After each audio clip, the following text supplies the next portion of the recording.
जैसे कि आप एंट्रेंस एग्जाम की तैयारी कर रहे थे, शेड्यूल कैसा था? मतलब आधा घंटा 2 घंटे का शेड्यूल था पढ़ाई का या कैसे था? नहीं, मैं सुबह 4 बजे उठती थी ओके। और 4 से 6 तक पढ़ती थी।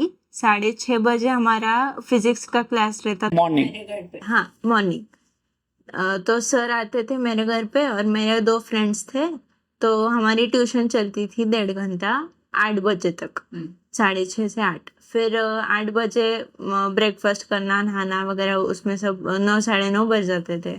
और उसके बाद 9:30 से लेकर 12 तक मैं सेल्फ स्टडी करती थी कि क्वेश्चंस बनाने हैं या फिर रिवीजन करनी है, तो वो सब। और 12 बजे हमारे लेक्चर्स अपलोड होते थे ऑनलाइन, तो उसमें 12 से लेकर 3 बजे तक वो शेड्यूल रहता था वो लेक्चर देखने का। और फिर 3 से 4 ब्रेक लेती थी और फिर 4 से रात के 10 बजे तक सेल्फ स्टडी होती थी। मतलब रात के 10 बजे, मतलब मॉर्निंग कितने बजे आप स्टार्ट कर रहे थे? 4 बजे। 4 बजे से रात को 10 बजे। कितने घंटे हो गए, जरा कैलकुलेट करो। 10 और 8 18 घंटे। 18 घंटे का शेड्यूल था आपका। 18 घंटा, बाप रे! फिर आपको ऐसा बोर नहीं होता था? नहीं, वो इंटरेस्टिंग लगता था, वो सब्जेक्ट मुझे अच्छे लगने लगे थे। फिजिक्स, केमिस्ट्री, बायो वो मुझे अच्छा लगता था। तो जब मैं वो नहीं करती थी तब मुझे बोर होता था। अच्छा, अच्छा। सो 18 घंटे बहुत सही है। तो 18 घंटे मैं सोच में गिर गया तो सो ऐसे मतलब उसी इंटेंशन से पढ़ाई करने के लिए आप खुद को क्या कैसे मोटिवेट करते थे कि 18 घंटे लगे रहना है? वो इंटरेस्ट कैसे डेवलप होता था?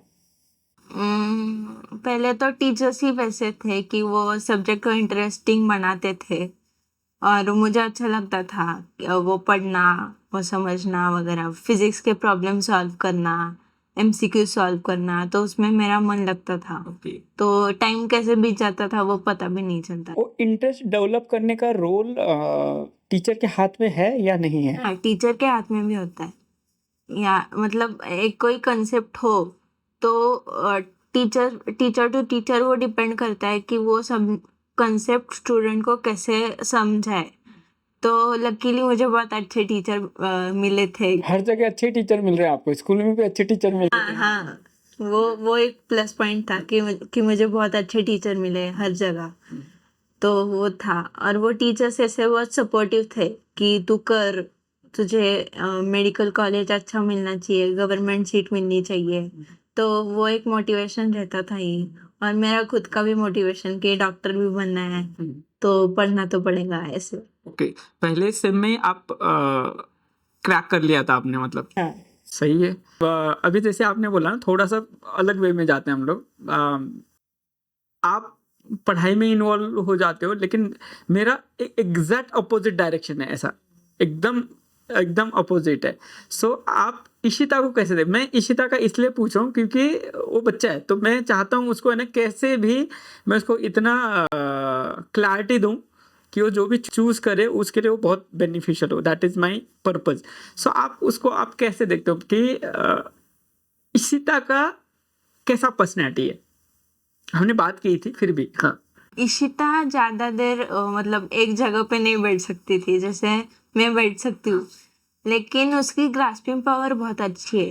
थोड़ा सा रुकता हूँ यहाँ पे। ऐसा भी होता है कि जिनकी ग्रास्पिंग पावर रहती है ना, वो नहीं बैठ पाते। आप कितना भी देखो लोगों का, और जिनको समझने में दिक्कत है ना, वो मैक्सिमम टाइम बैठते हैं। तो आपका कैसा है ग्रास्पिंग?